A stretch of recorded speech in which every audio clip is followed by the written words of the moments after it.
Well, Glenn Greenwald, who is the famous journalist who exposed electronic surveillance in the United States using the documents of Edward Snowden, revealed by Edward Snowden, the whistleblower, he's getting a lot of criticism at this point. Now, he went to Russia. He attended a conference on cybersecurity. At that conference, he spoke on a panel related to the issue of fake news. And then from there, he went and did a TV interview with this network. This is some of what he said in his interview with RT.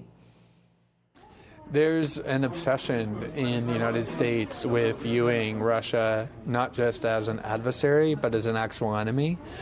It's permeated both political parties. There's actually talk a lot now about how what they regard as the interference in the 2016 election is similar to Pearl Harbor when the Japanese attacked the United States during World War II, or Al-Qaeda at 9/11. And so there's this sense that Russia is now an enemy on par with Al-Qaeda or the Japanese during World War II. Russia is often talked about this way, in the sense that any kind of connection with or interaction with Russia is viewed as inherently suspicious or even worse, and it's extremely dangerous and extremely toxic. Now, from there, we saw a whole lot of media voices in the USA jump on Glenn Greenwald simply for the fact that he gave this interview.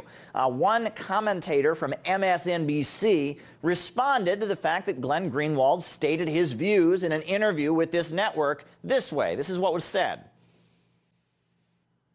Glenn Greenwald shows his true colors as an agent of Trump and Moscow. Now we know why he helped Snowden defect, covers for WikiLeaks attack on democracy, and shields for Fox News. He is deep in the Kremlin's pocket.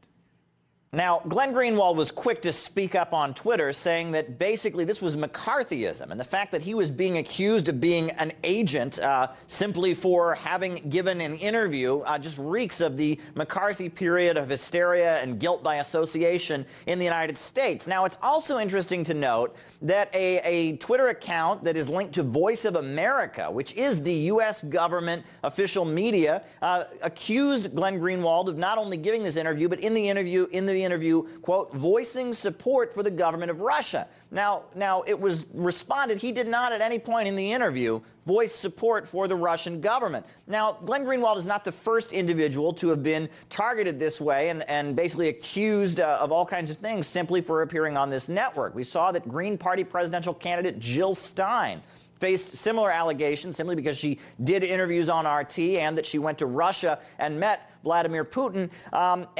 We've also seen in the aftermath of the passing away of Ed Schultz, we've seen similar statements and strange things made in allegations and made in the obituaries and the reporting around his death.